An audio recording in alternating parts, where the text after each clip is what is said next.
The knock came at exactly 7:12 on a gray Monday morning. The kind of morning when the coffee tasted weaker than usual and the silence inside our house felt strangely comforting. I was still wearing an oversized sweater, my hair tied into a careless knot, while my husband Daniel skimmed through emails at the kitchen island. My 8-year-old daughter Lily sat at the table drawing butterflies with purple crayons.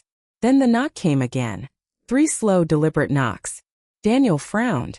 "Who comes this early?" "I'll get it." The moment I opened the door, 2 detectives stood on our porch. Their dark jackets carried badges clipped near their chests, and neither of them smiled. "Mrs. Harper?" the older detective asked. "Yes. I'm Detective Collins.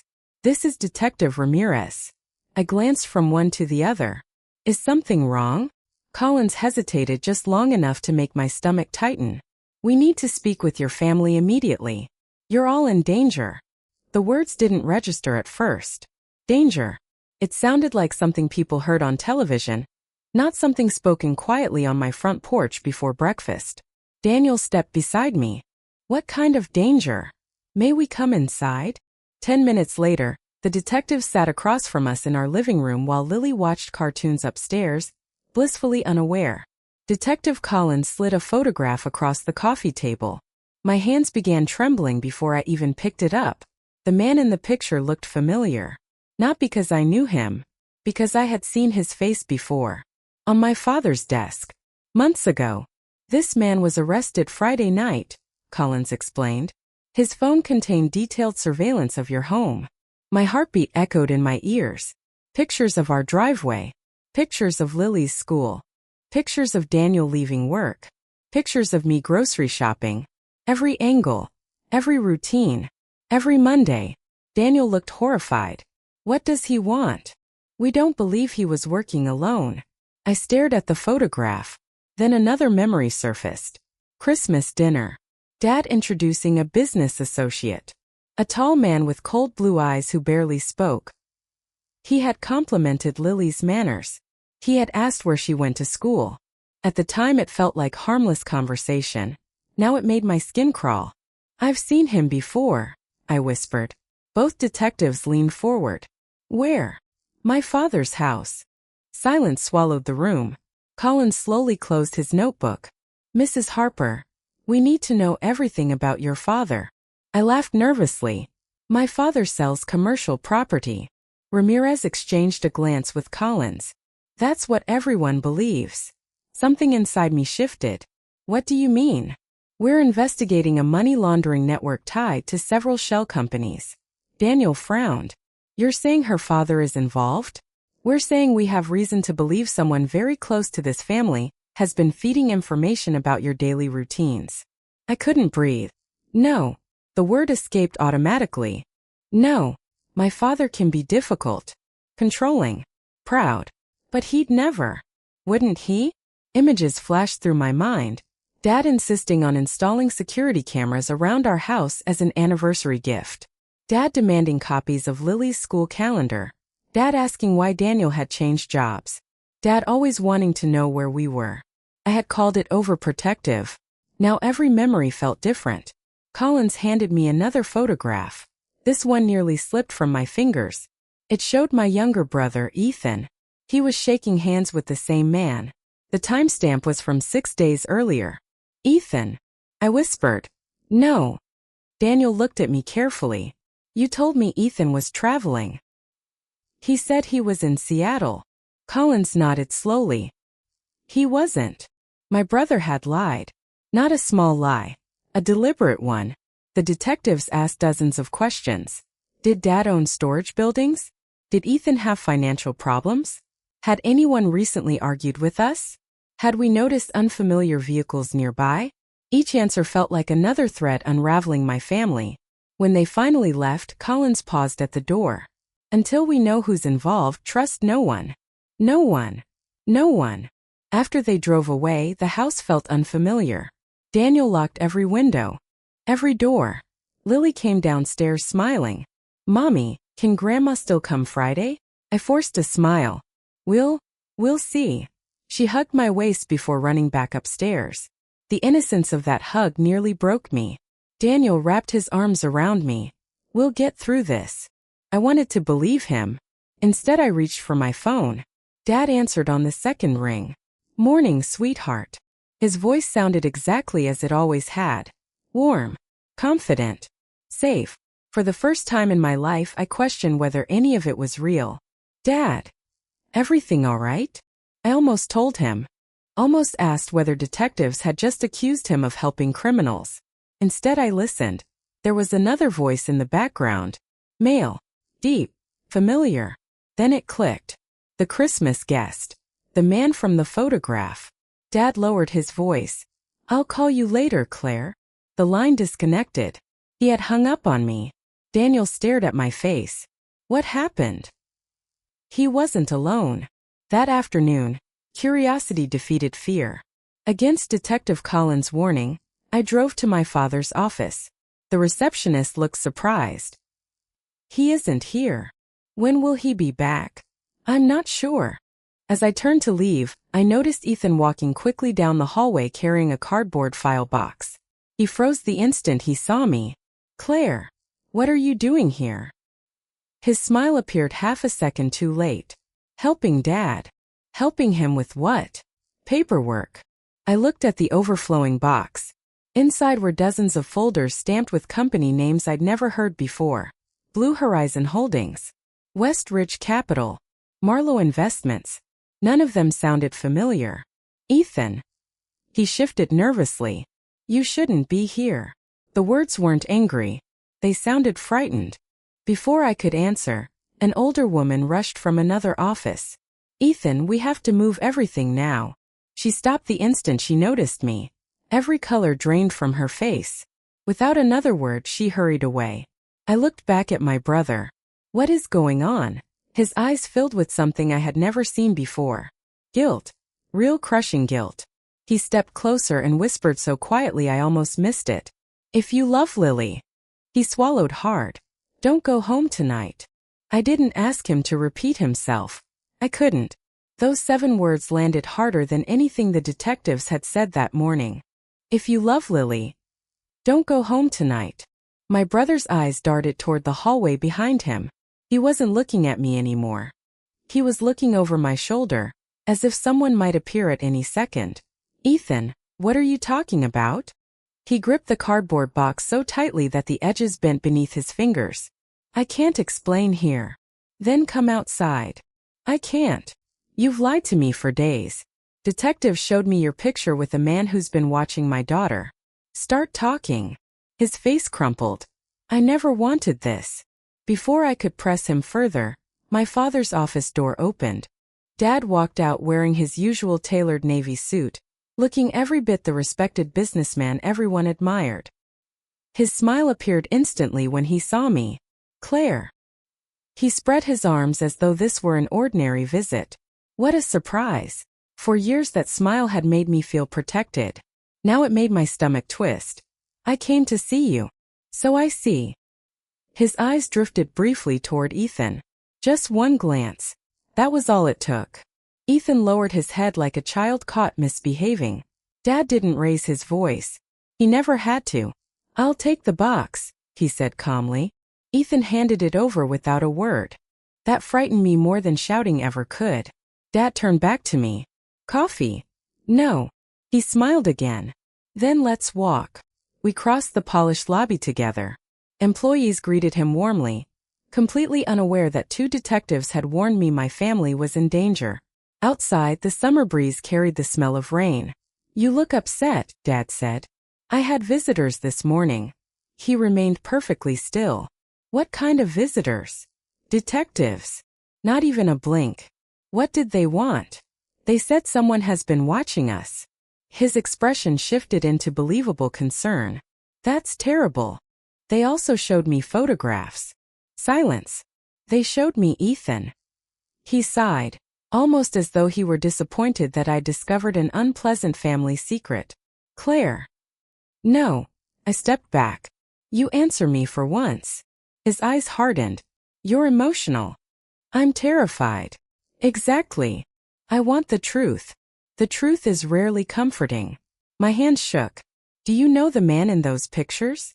His answer came immediately. No. Too quickly. Years of being his daughter allowed me to recognize something few others ever noticed. When Dad lied, he answered faster than normal. Always. I think you do. He looked toward the parking lot before speaking again. You've always had a vivid imagination. There it was. The familiar dismissal. The same tactic he'd used throughout my childhood whenever I questioned him. When I cried because Ethan blamed me for breaking a window. When I insisted money had disappeared from my savings jar. When Mom whispered that certain questions were better left unasked. He never argued. He simply made me doubt myself. Not this time. I believed the detectives. His smile disappeared. You shouldn't. Why? Because they don't understand what they're looking at. And you do. He held my gaze. I've spent my entire life protecting this family. The words sounded noble. But suddenly I realized something. He hadn't said protecting us. He'd said protecting this family. There was a difference. Before I could respond, his phone rang. He glanced at the screen. For the first time in years, I saw genuine anxiety flash across his face. I have to take this. He walked away without another word. I stood there watching him, and something inside me finally cracked. For 36 years I'd believed my father always had a reason. A reason for every secret, every controlling decision, every unexplained business trip, every demand to know where I was, every person he insisted I avoid. Now I wondered if those reasons had never been about love. Maybe they'd always been about control. I drove straight to Lily's school. Daniel met me in the parking lot 20 minutes later after leaving work early. You scared me, he said. I couldn't stay at the office. I told him everything. Every word Ethan had whispered. Every expression on Dad's face. Daniel listened without interrupting. When I finished, he took a long breath. We're not going home. I know. We checked into a small hotel across town under Daniel's middle name. Lily thought it was an adventure. She bounced across the bed laughing. Can we order room service? I smiled despite everything. Sure. Watching her laugh hurt. Because she trusted me completely. And I wasn't sure I could keep her safe. That evening Detective Collins arrived at the hotel. I had a feeling you wouldn't ignore your brother. You knew. We've been watching your father's office. He spread several photographs across the table. One showed a warehouse. Another showed trucks. The third made my blood run cold. Dad. Standing beside the same blue-eyed man. The date stamp read yesterday. He lied. Yes. I stared at the image until it blurred. My whole life. I know. No, you don't. My voice broke. I defended him. Collins remained silent. I thought people misunderstood him. He nodded sympathetically. Family loyalty is powerful. Daniel asked the question neither of us wanted answered. What do they want with Claire? Collins folded his hands. We believe your father signed a financial agreement several years ago. What kind of agreement? One he couldn't fulfill. I frowned. What does that have to do with me? He promised leverage. The word hung in the room. What leverage? Collins looked directly at me. You. I stared at him. I don't understand. Your father used your inheritance. My inheritance? He secretly pledged assets that legally belonged to your late mother. My pulse quickened. My mother left me property. Yes. I've never seen any property. Because your father never transferred ownership. Daniel leaned forward. So he's been using it? For years. I felt sick. Mom had died when I was 19. Dad told everyone her estate had been consumed by medical bills. I'd cried over the thought that she'd had nothing left to leave us. Another lie. Why would criminals care about inherited property? Collins answered quietly. Because when your father couldn't repay them, they demanded another guarantee. The room fell silent. I already knew the answer before he said it. He offered access to you. My ears rang. No. He believed keeping you close would keep them patient. No. When you married Daniel and became financially independent, you became harder to control. Every memory rearranged itself. Dad insisting we buy the house only 15 minutes from him. Dad paying unexpected bills. Dad pushing Daniel to join the family business. Dad becoming furious when we refused. It hadn't been generosity. It had been ownership. A knock interrupted us. All four of us froze. Collins drew a cautious breath and looked through the peephole. "It's Ethan." My brother stepped inside looking exhausted. His clothes were wrinkled. His eyes were red. "I don't have much time." He looked directly at me. "I'm done lying." He pulled a small silver flash drive from his jacket pocket and placed it in my trembling hand. "This is everything." "What is it?" "Every fake company. Every payment. Every recording." Daniel stared at him. "You've been collecting evidence?" Ethan nodded slowly. "For 3 years." I couldn't believe what I was hearing. "If you had this, why didn't you go to the police?" His eyes filled with tears. "Because Dad told me if I ever betrayed him." He looked upstairs toward the room where Lily was sleeping. "Your daughter would disappear before sunrise." I stared at Ethan, waiting for him to tell me he was exaggerating. He didn't. His shoulders shook with the weight of everything he'd carried alone. "I believed him," he whispered. "God help me. I believed him." For a long moment no one spoke. Detective Collins finally reached for the flash drive. "May I?" Ethan nodded. Collins connected it to his encrypted laptop. The loading screen seemed to take forever. My pulse pounded so loudly I could barely hear the rain tapping against the hotel window. Folders appeared. Hundreds of them. Bank transfers. Audio recordings. Scanned contracts. Photographs. Then Collins opened a video file. It was security footage from my father's office. The timestamp showed it had been recorded nearly 4 years earlier. Dad sat across from the blue-eyed man. Their voices were perfectly clear. "I need more time," Dad said. "You've already had time. My daughter inherited the land." "When?" "Soon." "And if she refuses?" Dad didn't hesitate. "She won't." The recording ended. I felt as if every ounce of air had been pulled from the room. I remembered my mother's gentle laugh, the way she used to braid my hair before school, the promise she'd whispered when she was dying. Asterisk, "No matter what happens, Claire, one day what's mine will protect you." Asterisk. She hadn't been talking about money. She'd been talking about the truth. I burst into tears. Not because of the inheritance. Because my father had looked at me, not as his daughter, but as collateral. Daniel wrapped his arms around me while Lily slept peacefully in the next room, unaware that the world she believed in had just shattered. Collins closed the laptop. "This is enough." "Enough for what?" I asked. "Enough to arrest everyone involved." Ethan shook his head. "Not yet." Collins frowned. "Why not?" "They'll destroy everything the moment they hear Dad's been questioned. There are ledgers in the lake house." "The lake house?" I asked. Ethan nodded. "The basement." Dad had always forbidden anyone from going into that basement. He'd claimed it contained old electrical wiring. Another lie. Within an hour, federal agents had quietly surrounded the property. No sirens. No flashing lights. Just patience. From a surveillance van parked across the road, I watched the house where so many childhood summers had been spent. Dad arrived shortly after midnight. He stepped out of his black SUV carrying a leather briefcase. Minutes later, another vehicle pulled in. The blue-eyed man. For the first time I learned his real name. Victor Kane. The agents waited. Collins looked at me. "Once they open the basement, we move." I nodded, unable to speak. The operation lasted less than 8 minutes. The basement door opened. Boxes began appearing. Then Collins gave a single signal. Dozens of agents moved at once. Federal agents. "Nobody move." Shouts echoed through the trees. Victor tried to run. He didn't make it 10 steps. Dad didn't run at all.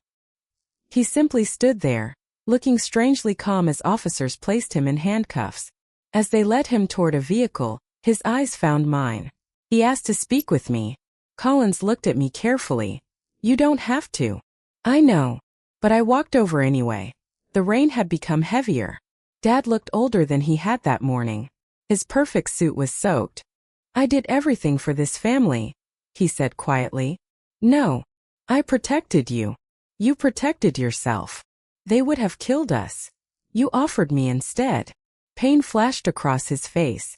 "I never intended for you to get hurt." I couldn't help laughing through my tears. You don't even hear yourself. He lowered his head. For years, I convinced myself that once I fixed everything, I'd tell you the truth. But every lie needed another lie. He closed his eyes. Yes. You stole Mom's legacy. I thought I could replace it. You sold my trust. Silence. Then for the first time in my life, my father said something I'd waited decades to hear. I'm sorry. The words were real. I could hear it, but they arrived years too late. I forgive you, I said softly. His head lifted in surprise. I forgive you because I refuse to carry your sins any longer. He began to cry. I won't visit you. His tears fell harder. I won't lie for you. He nodded weakly. And from today forward, I took a slow breath. You're no longer the man I built my life around. The officers led him away without another word. Months passed.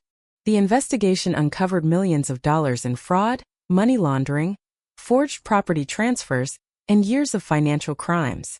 Victor Kane and several associates accepted plea agreements.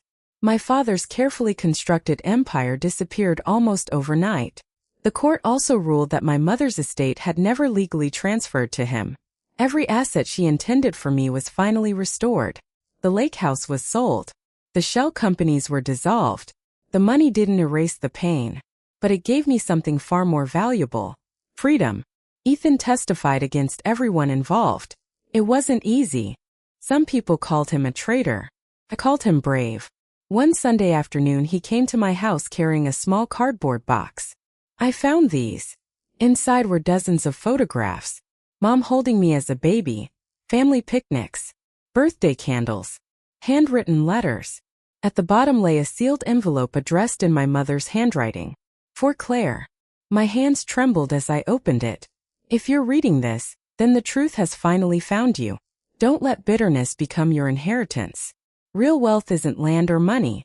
It's the courage to choose differently than the people who hurt you. Break the cycle. Love your family honestly. Asterisk, that will be my greatest legacy. Asterisk. I cried harder than I had the day of my father's arrest. Not because I was grieving anymore. Because I finally understood what my mother had spent her final days trying to protect. Years later, Lily asked me why she didn't have a grandfather like her friends. I looked at the little girl who had unknowingly survived the darkest chapter of our family's history. I told her, sometimes the strongest families aren't the ones we're born into. They're the ones we build with honesty. She smiled, slipped her small hand into mine and said, then I think we're very rich. She was right. The detectives had knocked on my door believing they were coming to save my family. What they actually saved was the chance for me to end generations of silence, fear, and manipulation. My father left me a lifetime of secrets. My mother left me the truth. In the end, only one of those turned out to be worth inheriting.